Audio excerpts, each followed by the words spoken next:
नमस्कार दोस्तों, मैं रत्नेश सर आप सभी का स्टडी 91 में स्वागत करता हूं। और कैसे हैं आप सभी? उम्मीद करता हूं आप सभी स्वस्थ होंगे, जहां भी होंगे मस्त होंगे। दोस्तों आज बहुत इंपॉर्टेंट टॉपिक लेके आया हूं।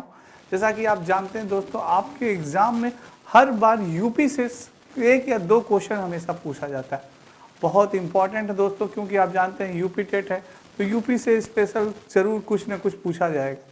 तो दोस्तों आज यूपी के बारे में हम बहुत सारी जानकारियाँ प्राप्त करेंगे कि यूपी का कौन सा राष्ट्रीय पक्षी होता है, कौन सा दोस्तों पुष्प होता है, कौन सा फल होता है। इन सारी चीज़ों के बारे में थोड़ी थोड़ी जानकारी लेंगे। एक बार वीडियो को ज़्यादा शेयर कर दीजिएगा और एक बार लाइक ज़रूर कर दीजिएगा दोस्तों। आइए स्टार्ट करते हैं दोस्तों। ये दोस्तों आपके स्टडी 91 में कुछ बैचेस स्टार्ट हो चुके हैं, आप सभी ज्वाइन कर सकते हैं ये बैच। हिंदी का, यूपी टेट का, सुपर टेट, यूपी पुलिस और पीसीएस और यूसी नेट का दोस्तों। आइए दोस्तों स्टार्ट करते हैं। दोस्तों सर्वप्रथम हमारे मन में प्रश्न उठता है कि उत्तर प्रदेश का नाम कैसे पड़ा, क्यों पड़ा, क्या रीजन था, कैसे पड़ा, आखिर इसका इतिहास क्या था, इसके बारे में जानते हैं दोस्तों। तो राज्य को वैदिक काल में ब्रह्मर्षि देश या मध्य देश कहा जाता था। क्या कहा जाता था दोस्तों? पहले इसे यानी आपके उत्तर प्रदेश को ब्रह्मर्षि देश या मध्य देश कहा जाता था। ब्रह्मर्षि देश या मध्य देश कहा जाता था। धीरे धीरे समय बीता, उसके बाद दोस्तों मुगल काल में इसे क्षेत्रीय स्तर पर विभाजित किया गया, क्षेत्रीय स्तर पर इसे विभाजित किया गया और उत्तर प्रदेश को 24 जनवरी 1950 को दोस्तों अस्तित्व में आया, जब भारत के गवर्नर जनरल ने United Provinces alteration of name order 1950 में पारित किया। कब ये पारित किया था दोस्तों, पूछा जा सकता है। 1950 ईस्वी में पारित किया गया था। इसके तहत यूनाइटेड प्रोविंसेस को उत्तर प्रदेश का नाम दिया गया। किसको दोस्तों? यूनाइटेड प्रोविंसेस को दोस्तों उत्तर प्रदेश का नाम दिया गया। तो ये था दोस्तों पहले हमारे वैदिक काल में दोस्तों क्या कहते थे, इसे ब्रह्मर्षि देश बुलाया जाता था या मध्य देश बुलाया जाता था। फिर धीरे धीरे दोस्तों क्या हुआ कि उत्तर प्रदेश को क्षेत्रीय आधार पर दोस्तों इसका विभाजन किया गया। आप जान सकते हैं, आपसे पूछा जा सकता है कब? 24 जनवरी 1950 को दोस्तों। और आइए जानते हैं दोस्तों इसके बारे में। 1950 में नए संविधान के लागू होने के साथ ही 1950 में जब नया संविधान लागू हुआ दोस्तों, तो उसके साथ ही 24 जनवरी सन 1950 को इस संयुक्त प्रांत का नाम दे दिया गया क्या? उत्तर प्रदेश। पहले इसका संयुक्त प्रांत नाम था दोस्तों, फिर इसका नाम क्या पड़ गया? उत्तर प्रदेश रखा गया। यह भारतीय संघ का राज्य बना। क्या हुआ दोस्तों? भारतीय संघ का राज्य बना और स्वतंत्रता का बाद से भारत में इस राज्य की प्रमुख भूमिका रही। उत्तर प्रदेश के दोस्तों हमारे राज्य में, हमारे भारत देश में बहुत इंपॉर्टेंट भूमिका रह रही है। उत्तर प्रदेश राज्य दोस्तों हमारे लिए बहुत इंपॉर्टेंट है। इसमें दोस्तों कई सारी नदियां हैं जो कि बहुत ही प्रमुख मानी जाती हैं, कई सारे उद्योग हैं दोस्तों जो कि बहुत प्रमुख हैं। इन सारी चीज़ों के बारे में आज हम जानकारी प्राप्त करेंगे। 24 जनवरी 1950 को भारत के गवर्नर जनरल यूनाइटेड प्रोविंस ने आदेश दिया कि 1950 में इसका नाम परिवर्तन कर दिया जाए। उन्होंने आदेश दिया और उनके आदेश पे इसका नाम परिवर्तित कर दिया गया, पारित किया गया, जिसके अनुसार यूनाइटेड प्रोविंस का नाम बदल कर क्या कर दिया गया दोस्तों? उत्तर प्रदेश यानी यूपी रख दिया गया। क्या रख दिया गया? यूपी रख दिया गया। आइए नेक्स्ट जानते हैं। अब राजधानी के बारे में बात होती है दोस्तों। आप क्या जानते हैं कि हमारी राजधानी पहले क्या थी? तो दोस्तों मैं आपको बताना चाहूंगा कि उत्तर प्रदेश की पहली राजधानी मानी जाती थी आपका इलाहाबाद यानी कि प्रयागराज दोस्तों।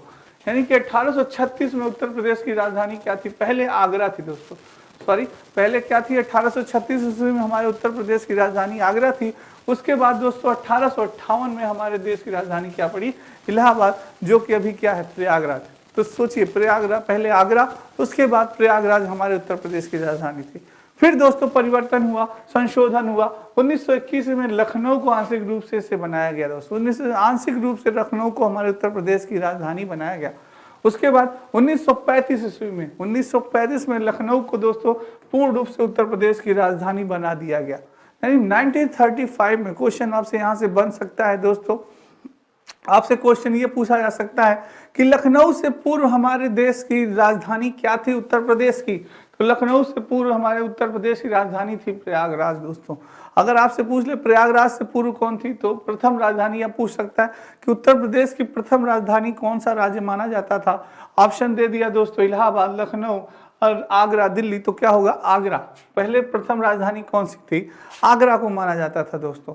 तो ये जानकारी बहुत ही इंपॉर्टेंट है। 1836 में, 1858 में इलाहाबाद हुआ, फिर दोस्तों लखनऊ आंशिक रूप से माना गया, फिर 1935 में लखनऊ को पूर्णतः दोस्तों क्या कर दिया गया? उत्तर प्रदेश की राजधानी मान लिया गया। उत्तर प्रदेश को पहले हम सभी जानते हैं संयुक्त प्रांत के नाम से जाना जाता था।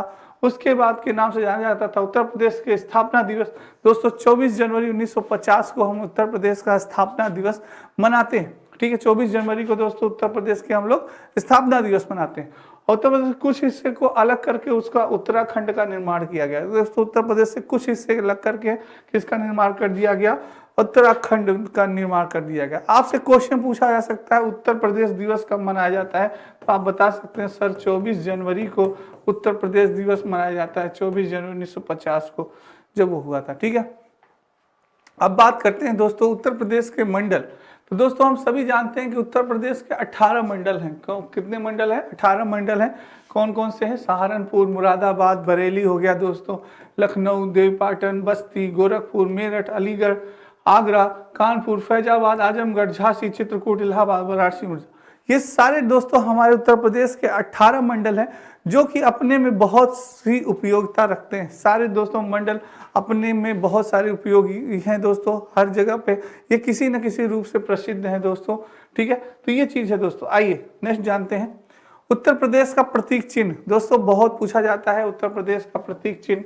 तो हम सभी जानते हैं कि हमारे उत्तर प्रदेश का प्रतीक चिन्ह हमारे सामने दिख रहा है, जो कि दोस्तों क्या होता है, मछली एवं तीर कमान। दो मछलियां होती हैं, जैसा कि आप देख रहे हैं आपके सामने स्क्रीन पे लगे हुए दो मछलियां होती हैं।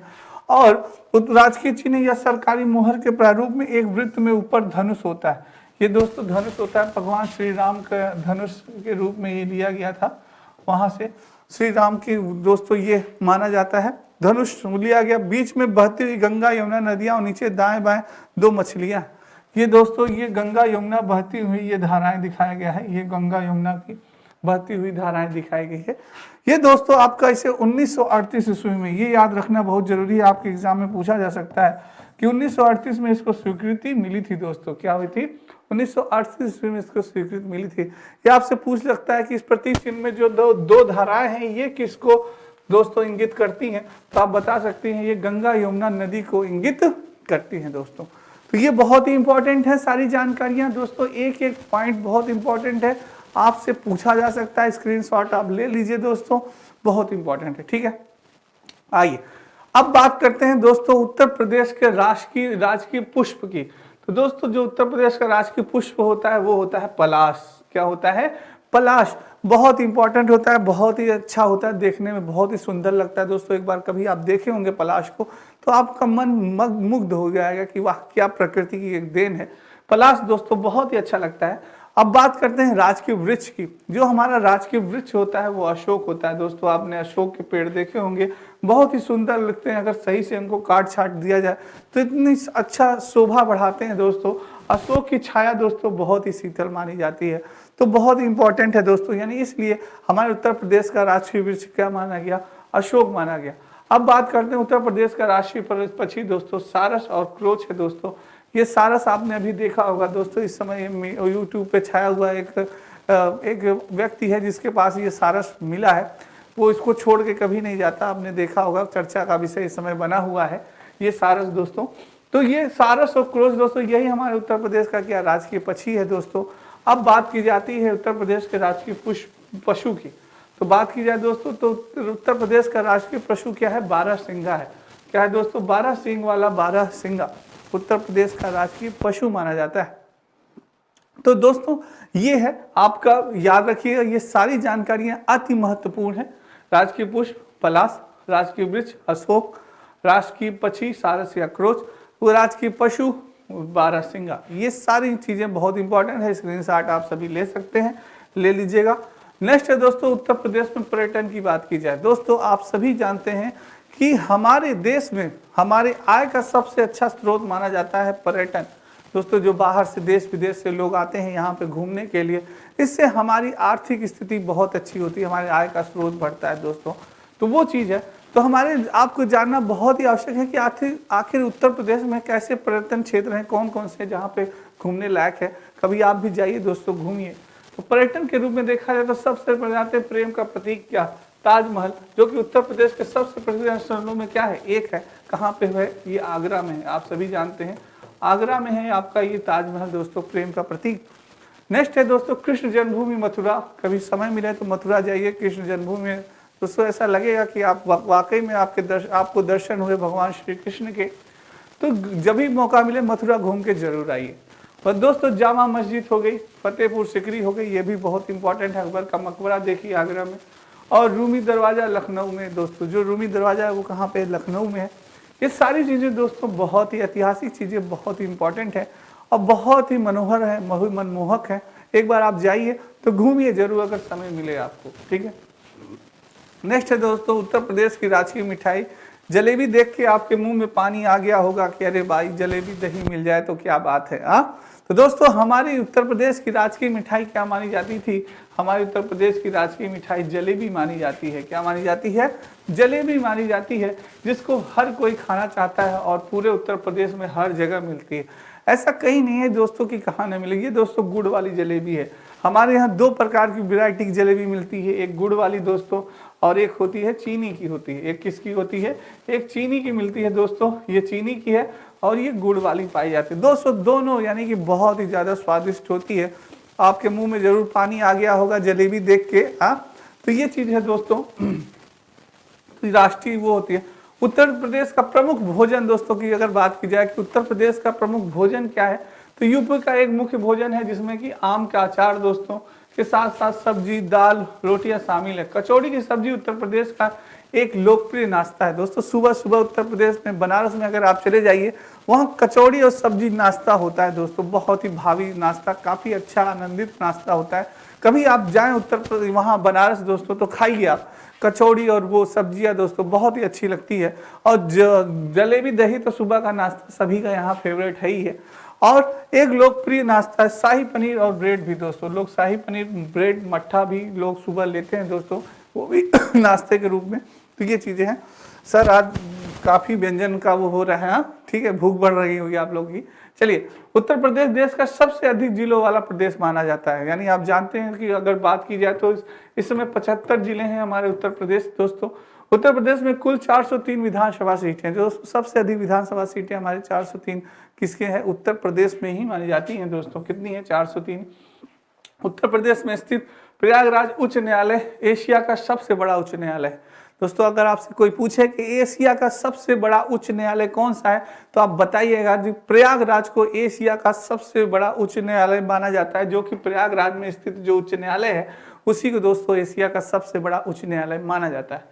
और दोस्तों उत्तर प्रदेश के सोनभद्र जिला जो है देश का एकमात्र ऐसा जिला है जिसकी सीमाएं 4 प्रदेशों को छूती। जो सोनभद्र जिला होता है दोस्तों उसकी 4 सीमाओं को छूती है। आइए जानते हैं कौन कौन सा वो है दोस्तों।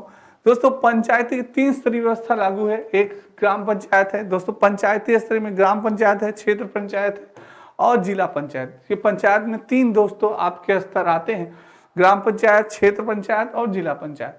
अब सीमावर्ती देश दोस्तों हमारा सबसे नजदीक अगर बात की जाए तो कौन सा पड़ता है, नेपाल पड़ता है। सीमावर्ती राज्य की बात करें तो दिल्ली एवं 8 राज्य हैं। कौन कौन से उत्तर प्रदेश की सीमा से लगे हुए हैं, उत्तराखंड है दोस्तों, हिमाचल प्रदेश है, हरियाणा है, राजस्थान, मध्य प्रदेश, छत्तीसगढ़, झारखंड, बिहार और दिल्ली से लगते हैं दोस्तों। ये 8 प्रदेश हैं दोस्तों, 8 राज्य हैं जो कि हमारे उत्तर प्रदेश से लगे हुए हैं। नेक्स्ट है दोस्तों, ये भी इंपॉर्टेंट है, पूछ लिया जाता है कभी कभी, सर्वाधिक स्पर्श करने वाला राज्य दोस्तों उत्तर प्रदेश का, यानी सर्वाधिक स्पर्श करने वाला राज्य हमारा होता है एमपी। कौन है हमारा, मध्य प्रदेश है दोस्तों, सर्वाधिक स्पर्श करता है उत्तर प्रदेश से।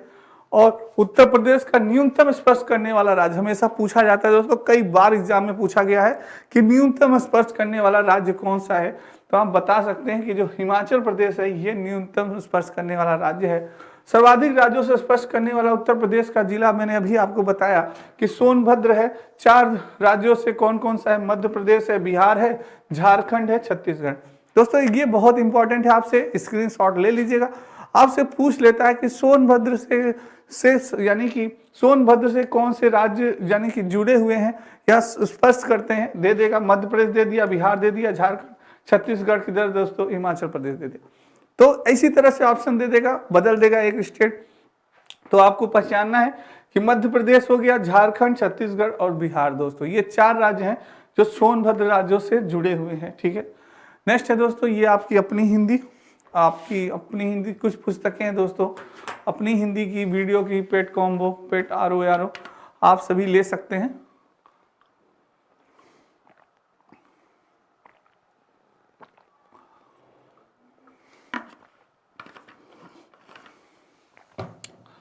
आइए दोस्तों नेक्स्ट चलते हैं। दोस्तों उत्तर प्रदेश में सर्वाधिक प्रति व्यक्ति आय किस जिले की है? अगर बात की जाए कि सर्वाधिक प्रति व्यक्ति आय, दोस्तों ध्यान दीजिएगा, क्वेश्चन पे ध्यान देंगे तभी आंसर क्लियर होगा आपका। पूछ रहा है प्रति व्यक्ति आय किस जिले की सर्वाधिक है, अधिक है, तो याद रखिएगा वो जिला है दोस्तों गौतम बुद्ध नगर। कौन सा जिला है? गौतम बुद्ध नगर है, जहां प्रति व्यक्ति आय सबसे अधिक मानी जाती है। गरीबी रेखा नीचे सबसे कम लोग कहाँ पे हैं? बागपत में दोस्तों। यहाँ पे गरीबी रेखा से सबसे नीचे लोग माने जाते हैं उत्तर प्रदेश में, बागपत में। उत्तर प्रदेश में आय का सबसे बड़ा भाग व्यापार कर है। क्या है दोस्तों? व्यापार से दोस्तों उत्तर प्रदेश में सबसे ज्यादा आय का स्रोत है, इनकम का स्रोत। अगर आपसे पूछा जाए उत्तर प्रदेश में क्या है, तो आप बता सकते हैं सर उत्तर प्रदेश में इनकम का स्रोत है व्यापार। जो कर लेते हैं हम, व्यापार का कर जो लेते हैं वो। उत्तर प्रदेश में सर्वाधिक व्यापार कर संग्रह जोन लखनऊ में वैट है दोस्तों, जिसका फुल फॉर्म है वैल्यू एडेड टैक्स। क्या है? वैल्यू एडेड टैक्स, जो कि 1 जून 2008 से लागू हुआ था। कब लागू हुआ था? 1 जून 2008 से लागू हुआ था। याद रखिएगा, पूछा जा सकता है दोस्तों। उत्तर प्रदेश का सबसे साक्षर जिला बात की जाए, बहुत इंपॉर्टेंट, वेरी इंपॉर्टेंट कर लीजिएगा, क्योंकि कई बार पूछा गया है ये आपके ईवीएस में कि उत्तर प्रदेश का, क्योंकि शिक्षा से संबंधित जुड़ा हुआ प्रश्न है तो पूछा जा सकता है कि उत्तर प्रदेश का सबसे साक्षर जिला कौन सा है, तो माना जाता है साक्षर जिला श्रावस्ती, के गौतम बुद्ध जी का श्रावस्ती है दोस्तों। उत्तर प्रदेश की कुल साक्षरता 67.68 है, जिसमें पुरुष और महिला साक्षरता क्रम, पुरुष की देखी जाए तो 77.28 है और महिला की देखी जाए तो 57.18 है दोस्तों। तो ये याद रखिएगा दोस्तों, सबसे साक्षर जिला है आपका श्रावस्ती उत्तर प्रदेश का है दोस्तों, जिसमें पुरुषों की अगर मानी जाए तो 77.28 है और महिलाओं की कितनी है? 57.18 है दोस्तों। ठीक है, याद रखिएगा, बहुत ही इंपॉर्टेंट है। सबसे बड़े जिले की बात की जा रही दोस्तों, सबसे बड़ा जिला है, तो सबसे बड़ा जिला जो है तो ये है आपका लखीमपुर खीरी दोस्तों। लखीमपुर खीरी जो कि नेपाल की सीमा से लगा हुआ है दोस्तों, जो आपके क्या नेपाल की सीमा से लगा हुआ है। यह दोस्तों उत्तर प्रदेश का सबसे बड़ा जिला माना जाता है। क्या? उत्तर प्रदेश का सबसे बड़ा जिला, बल्कि प्रशासनिक राजधानी भी लखीमपुरी शहर ही है दोस्तों। जो प्रशासनिक राजधानी और उत्तर प्रदेश का सबसे बड़ा जिला अगर आपसे पूछा जाए तो आपका उत्तर यही होगा कि यह है लखीमपुर खीरी। लखीमपुर खीरी लखनऊ के डिवीजन का एक हिस्सा है दोस्तों, जिसका कुल क्षेत्रफल 7680 है। कितना है? 7680 वर्ग है दोस्तों किलोमीटर। ठीक है, लगभग 2970 वर्ग मील। बहुत इंपॉर्टेंट है, इसको याद रखिएगा, स्क्रीनशॉट ले लीजिएगा, आपके एग्जाम में पूछा जा सकता है। क्षेत्रफल संबंधित बात की जाए दोस्तों, तो सर्वाधिक क्षेत्रफल वाला जिला क्या है? अभी मैंने आपको बताया लखीमपुर खीरी है। अगर आपसे पूछ लिया जाए भाई सर्वाधिक, तो आप जान गए कि लखीमपुर खीरी है। आपसे पूछ लिया जाए कि कम क्षेत्रफल किसका है, किस जिले का है, तो याद रखिएगा हापुड़ का दोस्तों कम है। और सर्वाधिक जनसंख्या वाला जिला पूछा जाए तो सर्वाधिक जनसंख्या वाला जिला है आपका प्रयागराज, जिसे पहले इलाहाबाद कहा जाता था, अब दोस्तों बन गया प्रयागराज। तो सर्वाधिक जनसंख्या वाला राज्य हो गया, जिला हो गया प्रयागराज। अब दोस्तों बात करते हैं उत्तर प्रदेश का आदर्श वाक्य। दोस्तों ये हम इस बार के एग्जाम में पूछा गया था कि उत्तर प्रदेश का आदर्श वाक्य क्या होता है। तो दोस्तों उत्तर प्रदेश का आदर्श वाक्य होता है गति सुरक्षा सेवा। क्या है दोस्तों? गति सुरक्षा सेवा। गति के साथ सुरक्षा करें और सेवा, ये वाक्य उत्तर प्रदेश पुलिस के दूरसंचार का आदर्श वाक्य है। किसका है? उत्तर प्रदेश पुलिस के दूरसंचार का वाक्य पूछा गया था कि क्या है दोस्तों, तो क्या है? गति सुरक्षा और सेवा। दोस्तों ये बहुत इंपॉर्टेंट चीजें हैं, हर जगह आपको नहीं बताई जाती हैं, आपके एग्जाम में पूछा जा सकता है, इसीलिए दोस्तों पूछा भी गया था, इसीलिए मैंने आपको बताया है। गति सुरक्षा सेवा, ये वीडियो दोस्तों आपके हर एग्जाम के लिए, यूपी के लिए बहुत इंपॉर्टेंट होगी। प्राकृतिक स्वरूप की अगर बात की जाए तो उत्तर प्रदेश का प्राचीनतम भाग गोंडवाना लैंड का भाग है दोस्तों। कहाँ का है? गोंडवाना लैंड का भाग है। और उत्तर प्रदेश के 3 प्रमुख भाग है, भाबर है, तराई क्षेत्र है, दक्षिण का पहाड़ एवं पठार। दोस्तों ये चीज है, ये आप देख सकते हैं। नेक्स्ट है दोस्तों नदियां। अब कुछ नदियों के बारे में बात करेंगे दोस्तों। उत्तर प्रदेश की कुछ प्रमुख नदियां हैं जिसके बारे में हम जानकारी प्राप्त करेंगे। तो हिमालय से निकलने वाली नदियों की बात की जाए दोस्तों, तो हिमालय से निकलने वाली नदियां हैं गंगा, यमुना, शारदा, गंडक और रामगंगा और राप्ती। ये आपकी दोस्तों नदियां हैं जो कि हिमालय से निकलती हैं। और गंगा नदी किनारे से प्रमुख शहरों की बात की जाए तो सबसे पहले नाम आता है हमारे प्रयागराज का और हरिद्वार का, ऋषिकेश का, कानपुर और वाराणसी। ये दोस्तों गंगा नदी के किनारे यानी कि स्थित होने वाले आपके वो हैं राज्य हैं, प्रमुख शहर हैं। यमुना नदी के किनारे बसे प्रमुख शहर की बात की जाए तो उसमें है मथुरा, कौशाम्बी, आगरा, दिल्ली। दोस्तों आपसे क्वेश्चन पूछ सकता है कि यमुना नदी के किनारे कौन सा शहर बसा है। ऑप्शन आ सकता है मथुरा, प्रयागराज, गंगा, लखनऊ। तो आपका ऑप्शन क्या होगा? मथुरा दोस्तों यमुना नदी के किनारे बसा हुआ है। और आपका आगरा भी दोस्तों यमुना नदी किनारे है, दिल्ली भी यमुना नदी किनारे है दोस्तों। बहुत ज़्यादा पॉपुलेशन आपकी यमुना नदी में हो गया है दोस्तों। नहाने की स्थिति नहीं है यमुना नदी में, क्योंकि बहुत ही ज़्यादा वहाँ पॉपुलेशन है यमुना नदी में, बहुत ज़्यादा गंदगी है दोस्तों। इसको दोस्तों इस पर सरकार को ध्यान देना चाहिए कि यमुना नदी में बहुत ज़्यादा गंदगी। गोमती नदी किनारे लखनऊ है दोस्तों, और क्या है? हमारा जौनपुर है। गोमती नदी यानी लखनऊ पूछता है दोस्तों, लखनऊ किस राज्य के, किस लखनऊ जो है वो दोस्तों किस नदी किनारे स्थित है? तो वो गोमती के स्थित है। ये याद रखिएगा, हमेशा पूछा जाता है आपके एग्जाम से दोस्तों। ये बहुत इंपॉर्टेंट स्लाइड है, नदियों से और आपके शहरों से पूछी जाती है। सरयू नदी के किनारे बसा है हमारा अयोध्या, भगवान श्री राम की जन्मभूमि अयोध्या यानी किसकी नदी किनारे स्थित है? सरयू दोस्तों, याद रखिएगा सरयू नदी। नेक्स्ट है दोस्तों, शारदा नदी का अन्य नाम भी कभी कभी पूछा जा सकता है। तो शारदा नदी का अन्य नाम होता है काली नदी। क्या नाम है दोस्तों? काली नदी है। और राप्ती नदी का अन्य नाम बूढ़ी गंडक है दोस्तों। क्या है? बूढ़ी गंडक। और इसके किनारे बसा शहर क्या है? गोरखपुर। राप्ती नदी किनारे कौन सा शहर बसा है? गोरखपुर बसा हुआ है। बेतवा नदी जो कि दोस्तों उत्तर प्रदेश और मध्य प्रदेश के बीच सीमा रेखा का काम करती है। बेतवा नदी दोस्तों उत्तर प्रदेश और मध्य प्रदेश के बीच में बहती है। सोचिए बेतवा नदी क्या कमाल का काम करती है, बीच में रेखा का काम करती है। देवप्रयाग के समीप गंगा नदी अलकनंदा एवं भागीरथी से मिल जाती है। देवप्रयाग के समीप गंगा नदी अलकनंदा और भागीरथी से मिल जाती है। नेक्स्ट दोस्तों, अगर झीलों की बात की जाए तो ओधी घाट झील दोस्तों ये कहाँ? वाराणसी में। बड़ा ताल झील दोस्तों कहाँ पे? शाहजहां। पूछा जा सकता है कि यह झील कहाँ पे स्थित है? बहुत इंपॉर्टेंट है दोस्तों। जैसे आपसे पूछ लिया कि बड़ताल झील कहाँ पे है, तो कहाँ है भैया? शाहजहांपुर में है। बड़ताल झील कहाँ पे है आपका? शाहजहां में। फूलपुर झील पूछ लिया तो कहाँ पे है भैया? पीलीभीत में है। फूलपुर झील कहाँ पे है आपकी? पीलीभीत में। ये सब क्वेश्चन आया है दोस्तों, इंपॉर्टेंट है बहुत। नेक्स्ट है जलवायु की बात की जाए तो उत्तर प्रदेश में समशीतोष्ण उष्णकटिबंधीय जलवायु होती है दोस्तों। न ज्यादा बहुत ज्यादा ठंड, न ज्यादा बहुत ज्यादा गर्मी, समशीतोष्ण उष्णकटिबंधीय जलवायु पाई जाती है। इसमें सबसे अधिक गर्मी आगरा और झूसी में। अगर गर्मी की बात की जाए तो सिर्फ आगरा झूसी में ज्यादा पड़ती है और जगह थोड़ा नॉर्मल होती है। मैदानी क्षेत्र में सर्वाधिक वर्षा कहाँ पे होती है? गोरखपुर में। गोरखपुर में सर्वाधिक वर्षा होती है। और थोड़ी बहुत गर्मी अधिक जो होती है वो कहाँ होती है? आगरा और झांसी में होती है दोस्तों। ठीक है, नेक्स्ट चलते हैं दोस्तों। ये आपके आरओ समीक्षा अधिकारी सहायक समस्या कंप्लीट कोर्स दोस्तों मात्र आपका 2499 रुपये।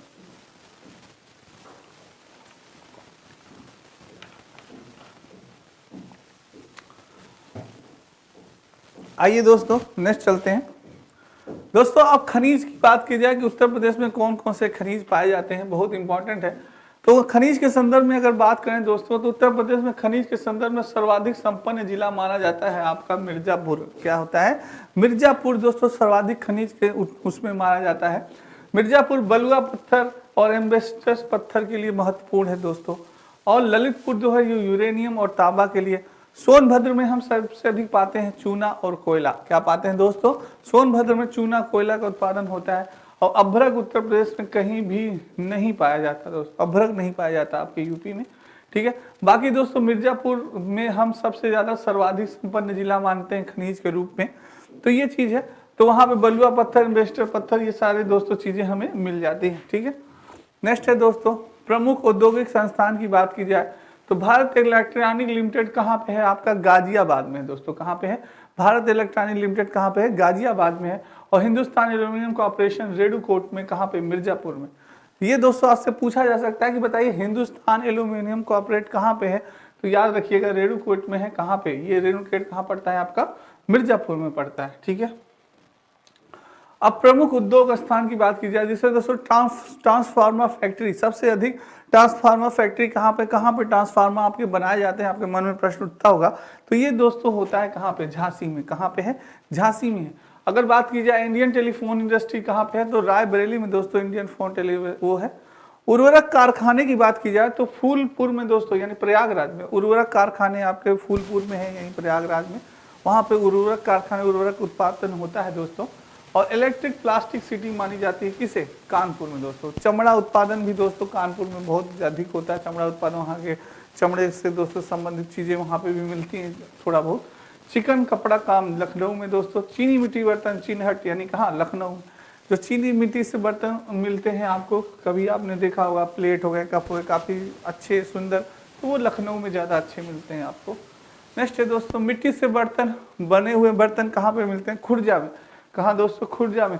और मिट्टी से जो खिलौने हैं वो आगरा में आपको मिलेंगे, बहुत ही अच्छे बनाए जाते हैं मिट्टी से खिलौने, आगरा में आपको मिलेंगे। खड़ाऊ दोस्तों, खड़ाऊ की बात की जाए तो पीलीभीत में बहुत अच्छे खड़ाऊ मिलते हैं, कभी जाइए तो पीलीभीत में लीजिए, बहुत अच्छे खड़ाऊ हैं अपने माताजी पिताजी के लिए। कांच सामान की चूड़ी उद्योग, पोट्री उद्योग दोस्तों, फिरोजाबाद में दोस्तों कांच की चूड़ियाँ ये बहुत ही अच्छी मानी जाती है, वहाँ पे मिलती हैं। फिरोजाबाद में अगर जाएँ तो वहाँ से लें। लकड़ी खिलौना वाराणसी में भी मिलते हैं दोस्तों। टेराकोट कोट गोरखपुर, फिलिपर यानी बाराबंकी में भी मिलते हैं, ये भी चीज़ है। अब परिवहन की बात की जाए दोस्तों तो उत्तर प्रदेश मध्य रेलवे का मुख्यालय कहाँ पे है? तो ये प्रयागराज में है। उत्तर मध्य रेलवे का मुख्यालय कहाँ है? प्रयागराज में।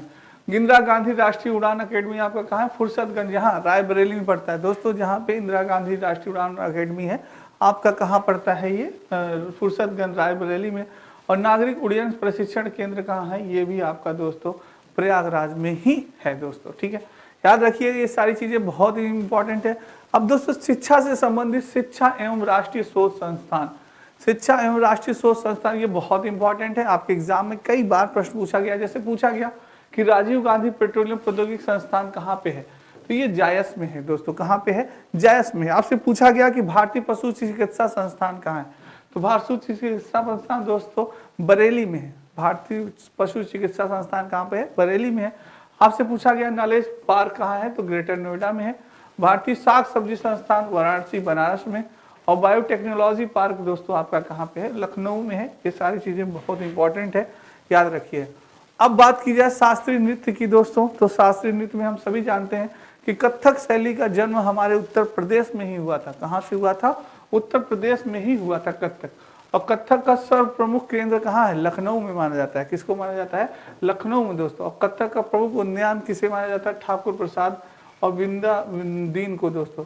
चर्चित व्यक्ति दोस्तों कौन है? सितारा देवी है, लच्छू महाराज है, बिरजू महाराज को दोस्तों। इन सभी महान आत्माओं को आप जानते हैं, क्योंकि कथक में दोस्तों इन्होंने अपना नाम बहुत ही ऊंचाई तक ले गए हैं ये सभी। तो दोस्तों ये चीज है, शास्त्रीय नृत्य की बात हो गई दोस्तों। ये आपके वीडियो ग्राम विकास अधिकारी का नया बैच प्रारंभ, आप सभी ज्वाइन कर सकते हैं।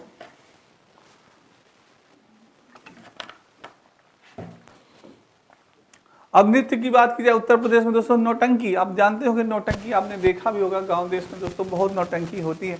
ये उत्तर प्रदेश में सर्वाधिक प्रचलित लोक नृत्य माना जाता है। नौटंकी दोस्तों काफी अच्छा माना जाता है। बिरहा भी दोस्तों लोग सुने होंगे आपने, दुखी राम जी का बिरहा उरहा सुना होगा, और लोगों का बहुत प्रसिद्ध है, लोग बिरहा गाते हैं। पूर्वांचल की प्रसिद्ध लोक गायक की परंपरा होती है बिरहा दोस्तों। आल्हा हो गया, धुरिया हो गया, कार्तिक राहुल दोस्तों ये बुंदेलखंड में। रसिका दोस्तों ये भी दोस्तों ब्राजी और बरसाना अपना मथुरा में। और कर्मा सोनभद्र में दोस्तों धुआर यानी पूर्वांचल में धुआर गाया जाता है दोस्तों। ये भी बहुत इंपॉर्टेंट है, कभी जाइए पूर्वांचल में धुआर सुनिए। और बरसाना में दोस्तों आप सुन सकते हैं, मथुरा में जाए रसिका दोस्तों, ये भी बहुत अच्छा गाया जाता है, नृत्य है काफी। संगीत की बात करें तो अमीर खुसरो ख्याल गान का विकास दोस्तों इन्होंने किया था। जन्म हुआ था इनका कहाँ? एटा में। इन्होंने ही सितार का आविष्कार किया था। सितार वादक आविष्कारक किसे माना जाता था? अमीर खुसरो जी को माना जाता था दोस्तों। पूछा गया है एग्जाम में, इनका जन्म कहाँ हुआ था? आपके एटा में ही हुआ था दोस्तों, अमीर खुसरो। हाजी सुल्तान को ख्याल गायकी के आगरा घराने की स्थापना की थी। हुसैन शाह सर की बड़ा ख्याल गायकी माने जाते थे दोस्तों। ये भी बहुत इंपॉर्टेंट जानकारियां हैं, इसको याद रखिएगा। अब जनजातियों की बात की जाए दोस्तों, तो जिसमें कि थारू जनजाति के बारे में बात की जाए थोड़ी बहुत दोस्तों, तो जनसंख्या की दृष्टि उत्तर प्रदेश की सबसे बड़ी जनजाति बहुत इंपॉर्टेंट है। उत्तर प्रदेश की अगर सबसे बड़ी जनजाति की बात की जाए तो वो है दोस्तों आपकी थारू जनजातियां। कौन सी है? थारू जनजातियां होती हैं दोस्तों, जो कि दीपावली को शोक के रूप में मनाती हैं। ये क्या करती हैं? दीपावली को शोक के रूप में। क्वेश्चन आपसे पूछा जा सकता है कि दीपावली के शोक के रूप में कौन सी जनजाति मनाती है, तो आप बता सकते हैं सर थारू होती है। जगन्नाथ देवता की पूजा करती हैं दोस्तों। वर्षा ऋतु में वन वहर त्योहार भी ये सब मनाते हैं दोस्तों, बहुत इंपॉर्टेंट है। नेक्स्ट है दोस्तों बुक्शिया बिजनौर में है, काशीपुर की चामुंडा देवी की पूजा होती है। और पीपल वृक्ष को भी यहाँ के लोग पूजते हैं। किसको? बुक्शा जनजाति वाले। खरवार दोस्तों मिर्जापुर में है, यहाँ कर्मा नृत्य होता है। आपसे पूछा जा सकता है कर्मा नृत्य कौन सी जनजाति करती है, तो खरवार करती है। और महीगिरी यानी मेहर बिजनौर, महाभारत में इस जनजाति का उल्लेख है दोस्तों, और इस्लाम धर्म युग में भी इसका उल्लेख है, यानी किसका? माहीगिरी का। दोस्तों पूछा जा सकता है महाभारत में कौन सी जनजाति का? माहीगिरी का। अब मंदिरों की बात की जाए तो सबसे प्रसिद्ध मंदिर माना जाता है विश्वनाथ मंदिर। आप जानते हैं ये हमारे बाबा विश्वनाथ भोलेनाथ का, जय हो भोलेनाथ, हर हर महादेव। हाँ, बाबा भोलेनाथ का विश्वनाथ मंदिर दोस्तों वाराणसी में। वृंदावन मंदिर आपका कहाँ? मथुरा में दोस्तों, सभी जानते हैं वृंदावन बाके बिहारी लाल की जय हो। बाबा सोमनाथ मंदिर देवरिया, कहाँ पे? देवरिया में। और श्रृंगी ऋषि का मंदिर फर्रुखाबाद में। वाराह भगवान मंदिर एटा में दोस्तों। देवी पाटन तुलसीदास में। ये सारे प्रसिद्ध मंदिर दोस्तों आपके यूपी में ही है, जो कि आप दर्शन कर सकते हैं। कभी समय मिले तो जाके दर्शन करिए। उत्तर प्रदेश में वनवांछित दोस्तों क्षेत्र 7% है। सर्वाधिक वनच्छादित क्षेत्र सोनभद्र दोस्तों। उत्तर प्रदेश के राष्ट्रीय उद्यान 1 है दोस्तों। वन्य जीव विहार दोस्तों 12 है। पक्षी विहार 13 है। प्राणी उद्यान लखनऊ और कानपुर दोस्तों आपका कर्ण है।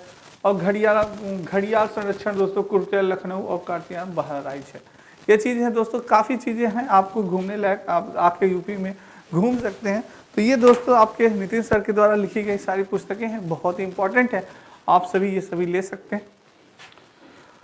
तो दोस्तों आज की क्लास आपको कैसी लगी कमेंट बॉक्स में कमेंट जरूर करिएगा, एक बार लाइक जरूर करिएगा अच्छी लगी तो। क्लास आज के लिए इतना ही दोस्तों, कल फिर मिलेंगे बहुत ही महत्वपूर्ण टॉपिक के साथ। तब तक मेरे सभी बच्चों को राधे राधे, जय श्री कृष्ण और जय हिंद दोस्तों।